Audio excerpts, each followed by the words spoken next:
Hey guys, before we start this video, I want to preface that this video was filmed the night before Daya TV's statement came out.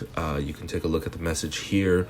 Now, the big takeaways from this statement are that the Gmail that people have been assuming are fake, that's been issuing these strikes, has been confirmed to be official. And another big thing is that whether you're a Daya TV partner or not, now Daya TV is a subsidiary owned by CJ Whether you're a Daya TV partner or not, you cannot do live stage performances. M Countdown, Mama, basically anything televised by CJ I just want to point out that you shouldn't react to TV broadcasts anyways, regardless, and this video will explain why you should just not do televised broadcasts in general. It is technically very, very much against the rules. But the last big takeaway from this, at the bottom of the message, they say if you are not CJ Daya TV partners, you can't use CJ music or any contents by CJ and that is groups like VIX, Hayes, and many, many others. You see, CJ is a huge corporation, and they have their own music label, CJ Music, and the only one famous that I know is signed under that label is Hayes, and people like VIX and Chonga and many others,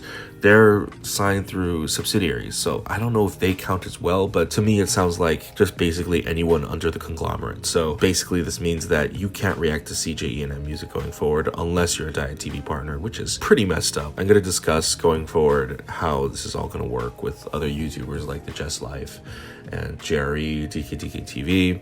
But yeah, I just wanted to preface that this was filmed before Daya TV's statement, and I do mention Peter Nowick's video in here, and as I say in the video, I never disagreed with him. I just thought that the reason they got hit was not because they weren't Daya TV partners, it's because it was live stages, and that's partly true. They did get hit because they were live stages, but Peter Nowick's theory sort of rings true now, because now essentially they're saying unless you join our MCN, you can't react to anything by CJ music, which is extraordinarily fucked up. But yeah, I just wanted to say that this video was filmed before this statement, so some of the points might still not stand, but a lot of them still do, and a lot of them are rules that you should abide by. So yeah, just watch the video. Hello everyone, PD here. This is a follow-up video to my previous video that I made for K-pop creators in general. This one I'm making up because I'm still seeing a lot of misconceptions thrown around, so I want to go a little bit in depth into some of the controversies and some of the issues, why I think people received certain strikes,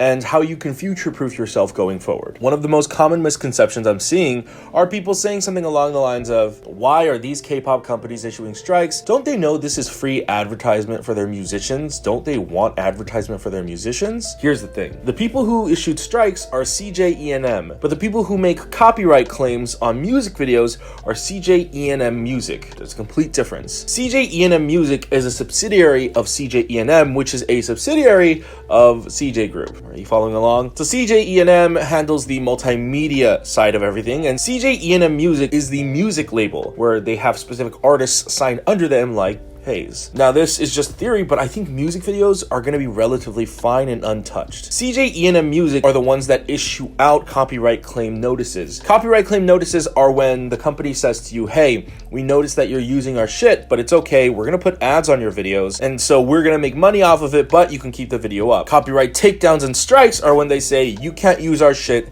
take it down, and you get a strike. Now the whole K-pop apocalypse, as people are calling it right now, or as I call it, spring cleaning, this situation is occurring with CJ not CJ Music. It is very, very specific, and the reason they struck people, from what I can see, there has not been any instance of a music video takedown. It has all been live performances. Any music video reaction takedowns that occurred also had live stage reactions included in that video. You see, you have to understand something very important in this situation. Broadcast copyright is different from music copyright. Here's how the YouTube Content ID system works. When you upload a video, after you're done uploading, there's a whole session where it says processing for X amount of minutes, right? That is the YouTube Content ID system at work. That way, even if your video is unlisted or private, you can still get a copyright strike. So before your video is even done uploading, the Content ID system will search your video for any sort of copyright infringement. Now, there is video as well, but a lot of the Content ID system is based on audio. So if you actually did a music video reaction and you didn't include the audio from the actual music video, you still might get a copyright claim, but high likelihood you're actually not going to get a copyright claim. Now, the people who received strikes in this recent situation were, one, not music videos, and two, they were done manually. Now, here's the difference. When you receive a copyright claim, it is done automatically via the YouTube Content ID system. However, if a claim or a strike is done manually, it means someone had to go out of their way, look for certain videos, found your video, and said, I want this video taken down. So first of all, it's not YouTube who actually said you can't upload this. It is very specifically CJE&M. Now, Peter Nowick has a pretty interesting theory in a video on why he thinks he got a strike and why others got strikes. Now, in basic summation, Peter's theory is this. People who receive strikes are not under a certain YouTube network umbrella, which is owned by CJE&M, and so to reduce the competition, they issued strikes. It's a reasonable theory, honestly. However, I'm not disagreeing. I have to say, I didn't receive a strike. My friend Umu from React to the K didn't receive a strike, and neither of us belong to any network, actually. Now, here's what you have to understand. Umu and I rarely ever do live reactions. I had to delete maybe 6 live reaction videos, and that was about it. And the other 10 or 15 videos I deleted were just Vix and Hayes music video reactions, just to be safe. But here's the thing. The people who received strikes got strikes for live broadcasts. It has nothing to do with music videos. It has nothing to do with music at all. In fact, and I have no proof of this, I'm pretty sure music video labels like reactors. It again promotes K-pop to an international audience. It feeds the beast of the machine of K-pop. They have nothing but to gain. And like I said, K-pop music videos are generally not even copywritten. And I know for a fact that K-pop idols in their free time love to watch reactions to their videos all the time. I mean, there's proof on the internet. Soren recently called out me, JRE, and a whole bunch of other people. I know Jay from Day 6 for sure watches reactions to his own group. Card has done reactions of people reacting to their music video. Lay from EXO has done reactions. There's been a lot of evidence that K-pop idols and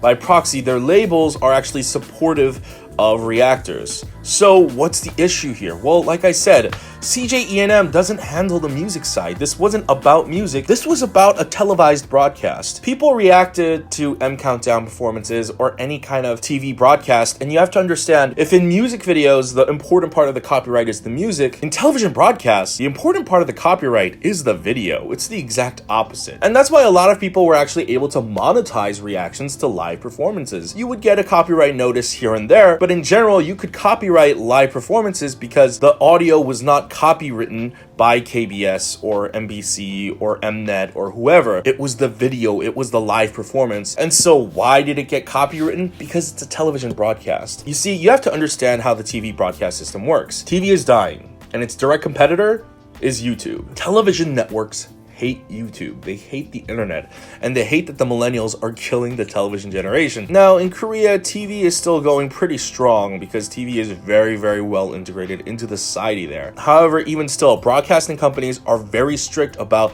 what is allowed to be shown on the internet, especially if it was shown on TV first. You see, you can do a reaction to a music video because it wasn't meant for a televised broadcast. It's something put out by the music label to promote the song. So if you put it in your reaction, they're like, whatever, we're not losing any money. Technically, they don't profit off of the music video like that. However, if you include performances from live stages, or not just live stages, variety shows, or any kind of TV appearance, you are technically breaking broadcasting laws. Broadcasting laws are very, very strict, and you are essentially committing copyright infringement. Now, if we were doing this with American media, we would have gotten strikes a lot earlier. And the Korean strikes are just now coming in much later after there have been many live stage reactions, because they're just now catching up to the whole YouTube scene. But seriously, if you want to avoid getting strikes on your channel, don't react to live content. Don't react to variety performances.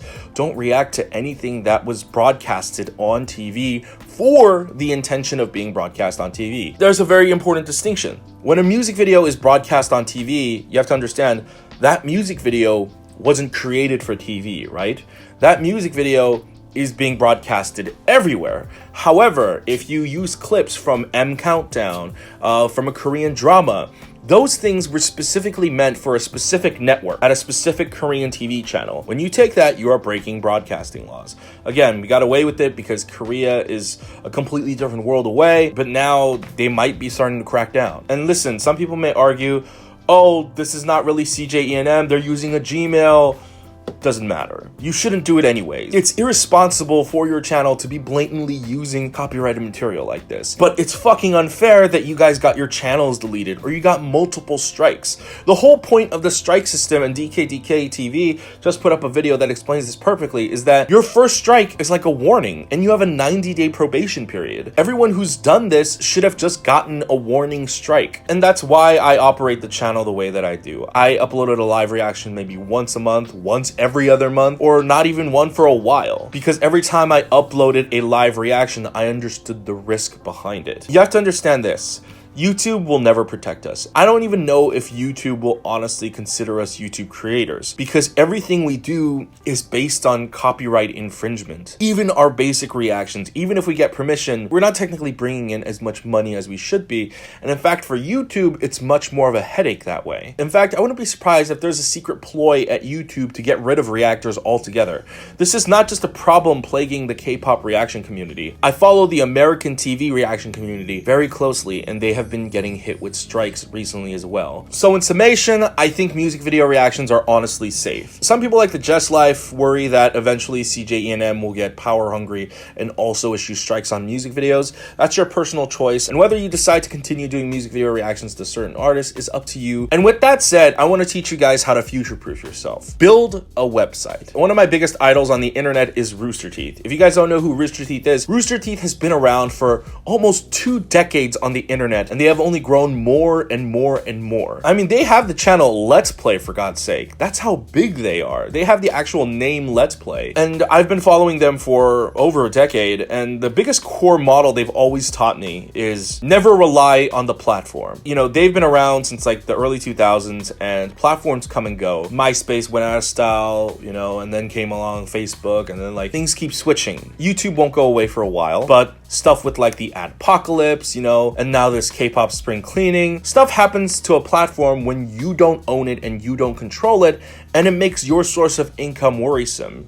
And so the one thing they've always taught is make a website for yourself. Make a home for yourself on the internet that is untouchable by anyone else except you and the hosting servers. It's honestly really easy. If you go to Wix.com or Squarespace.com, you can set up a website really easy, and you can set up a monthly plan of a certain amount of storage where you can upload X amount of videos. It's so easy. It's so cheap. I'm literally building my website right now, and it's been something I've been planning for a while, and I wanted to make it public at 100K. Because here's the thing, if my channel eventually gets deleted, at least everyone will know, oh, what happened? Oh, should I go check the website? Let's see what's up. Not everyone goes to Twitter. Like when Jose's channel got deleted and I made my video, I saw people in my comments going, oh, I didn't even know Jose's channel got deleted. Oh, I didn't know Brislife's channel got deleted. Well, if you had checked their Twitters, you would know. That's how I found out. But listen, I have 100,000 subscribers on YouTube, but I only have 14,000 followers on Twitter. That's the thing. People just don't like using Twitter. Some people just don't like using Twitter. They don't see the appeal of it, especially those that aren't into stan Twitter or stan culture. So you have to create a place that is your brand, that is your identity on the internet. Now, it might be a little costly. You know, what it's running me is like $200 a year. That's not bad. Or you can go on a monthly plan, which is about $15 a month. But honestly, it's totally worth it if you plan to do this full time. And I just quit my day job to do this full time. I'm not gonna let fucking copyright laws ruin all of this for me. So if you're just now hitting the 50K area, honestly, I think it's something you should consider. But if you are 100K and up, you should definitely have a website. You should definitely have a community where you can grow it and build it and nurture it outside of the YouTube space. You should still have YouTube. It's the best way to grow. It's basically a giant advertisement, but you should always redirect people to your website. Your website is going to become the most useful tool whenever something happens to your YouTube channel. And especially with your YouTube channel, let's say you get a couple strikes and they were mistakes, and even just getting it reversed might take a couple weeks. You know, what are you going to do? Not post content for a couple weeks? I mean, if you don't do that on a YouTube channel, especially on the internet, you know, you get forgotten. But at least, hey, you have your website. So that's my advice for up and coming, aspiring young creators, and for creators on the platform right now. Build a website for yourselves. Honestly, I shouldn't even be telling you this. I'm basically creating competition for myself. But honestly, even though there are some channels that I don't agree with the way they approach, how they handle things, I don't like the objective of their channel. I saw this comment that Just Life made. She tweeted to me. She said, it doesn't even matter about the views, the video, whatever, it being, you know, taken down. It's the comments. You can't get back the comments. And man, that hit me hard. And I realized, even if there are channels where I don't agree with how they make their videos, honestly, they're still people. And they still have fans, and these people liked them and enjoyed them. And so people don't deserve to have channels deleted over this. So protect yourselves, wise up. Seriously, just stop doing live reactions. Just stop. It's not smart anyways. It's just not a smart idea. Future-proof yourselves. I came into this knowing no matter what, even if you're getting away with it now, you're not going to be able to get away with this in the future. Broadcasting laws you're breaking the law by doing this. So just don't bother. And honestly, that accounts for a lot of things. Blah, blah, blah on crack video, blah, blah, blah moments.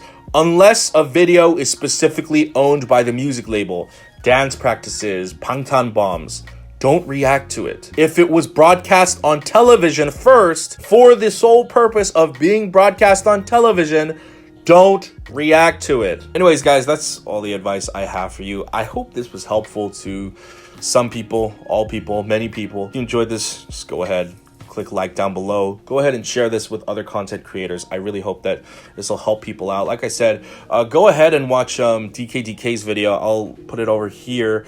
They have some good points. And then go ahead and watch Peter Nowick's video. This is very interesting theory. Again, I don't disagree with it. I just think that maybe some points might not be right. Who knows? But anyways, I'll see you guys later. Bye.